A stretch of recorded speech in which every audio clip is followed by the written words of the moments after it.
Hello students, how are you? Welcome to my class. So today I am going to start with the Bahmani kingdom, that is the cultural contributions of the Bahmani sultans. So let me start. The Bahmani and Shahi sultans ruled over Karnataka for almost 200 years.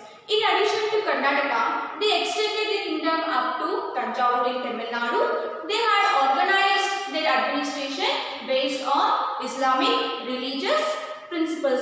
So how they used to run the administration according to the Islamic religion, that means according to the Quran rules and regulations, they used to rule over the kingdom itself, rule over the empire. And to tell about the administration, there were three levels of administrations, namely that is a central, provincial and village. The cabinet was called, that is a Mazil-e-Ilfit, and top official ulemas and amins were friends and relatives of the sultans itself.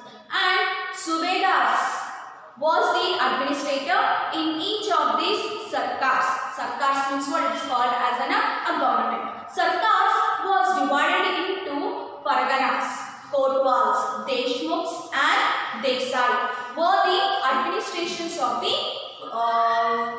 parganas. And the final unit of the administration was a village. So in the village, having the Patel, Kulkarni and Gaudas as staff.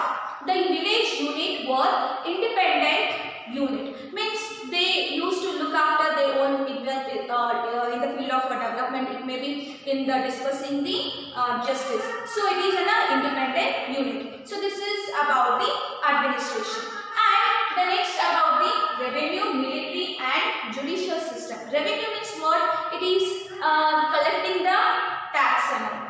And military, army, that is Amir-e Jamlas were the head of the revenue authority.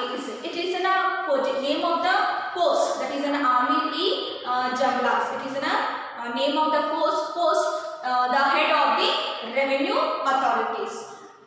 We can see here the land tax was the main source of the income for the kingdom itself, and 1/3 to half of the cultural production, whatever the cultural produce was collected as a land tax. And military expenditure was used. So whatever the tax was collected, they used to utilize for the military purpose, like giving salary for them, and for the development process, for the building construction of the forts, it may be, or for the maintenance of the palace. So everything was depending on the tax.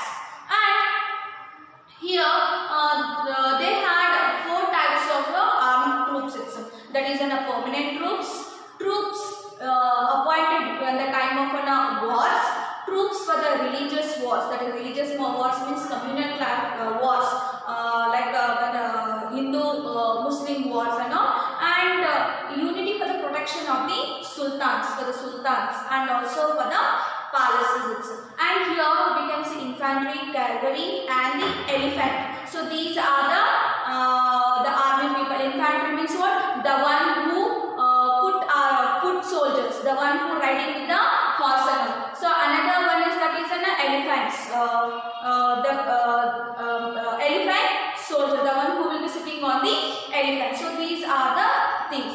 And the sultan was supreme judicial authority.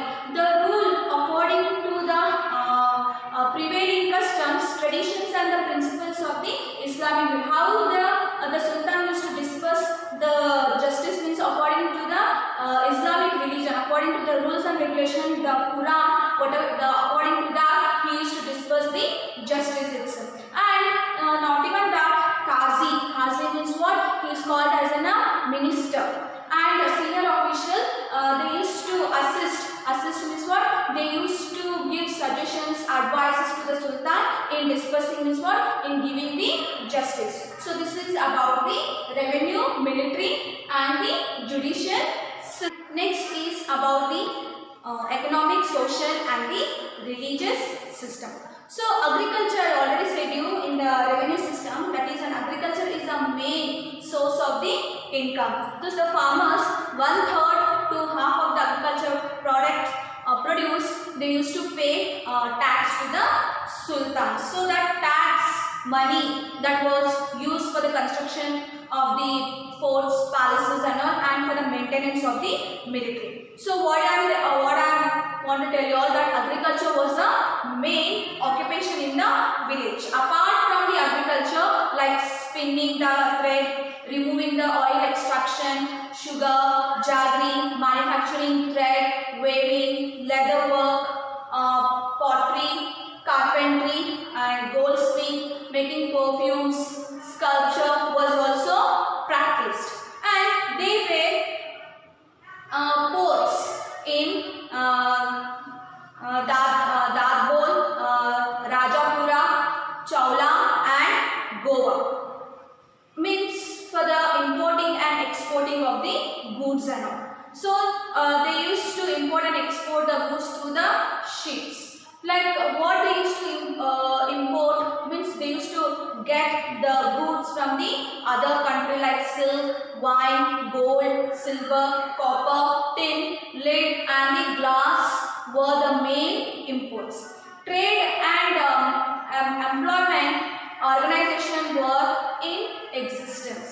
Gold coins known as Honnu and the silver coins known as Lori or town were in the circulation as in a currency.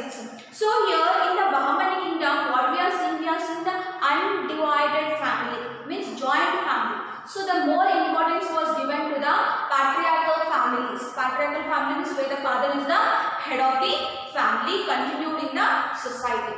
And the caste system and the polygamy were in practice.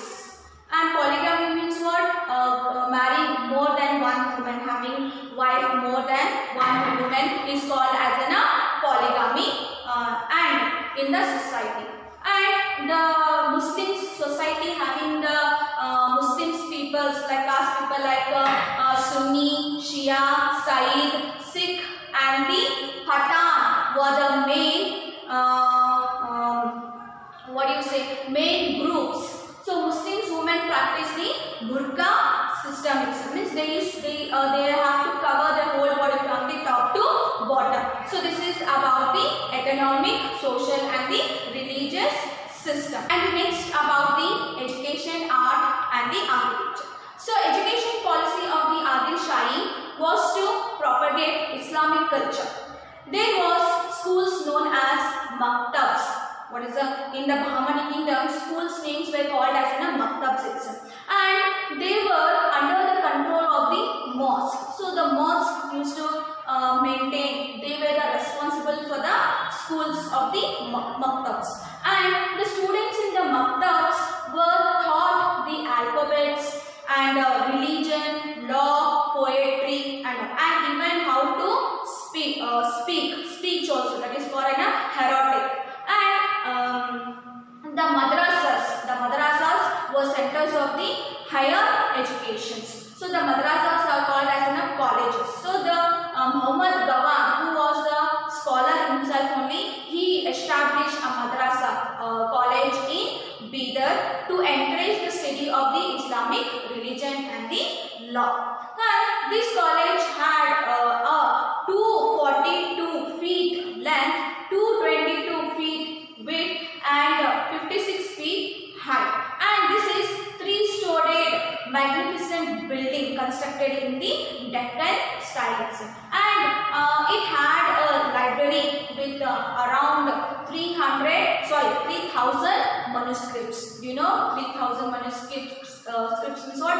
Books. And the college was also a lodge for the students, where the students can be there only and they can complete their educations. Not only for the students but also for the teachers and the other orthodox people. Orthodox people means what? The traditional people. And what are the things they are studying here, like astronomy, grammar, mathematics, philosophy and political science were studied in this college.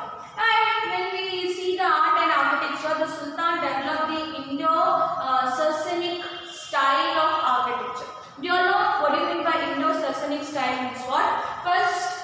pillars will be there, and the drum shape, and the dome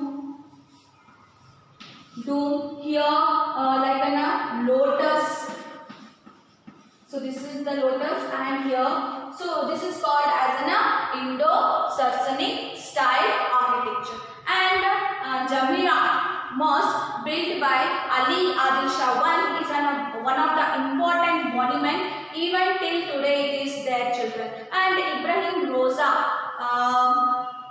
that is Gol Gumbaz, Gagan Mahal, and Asar Mahal are another important monuments of this time. In the time of Bahmani kingdom they constructed. And the monuments have made the Adil Shahis. Because of these monuments constructed by the Bahmani sultans, they made the world famous. And the Gol Gumbaz, that is in Vijaypura, is one of the greatest structure in the world here, and it is 7-storied minarets.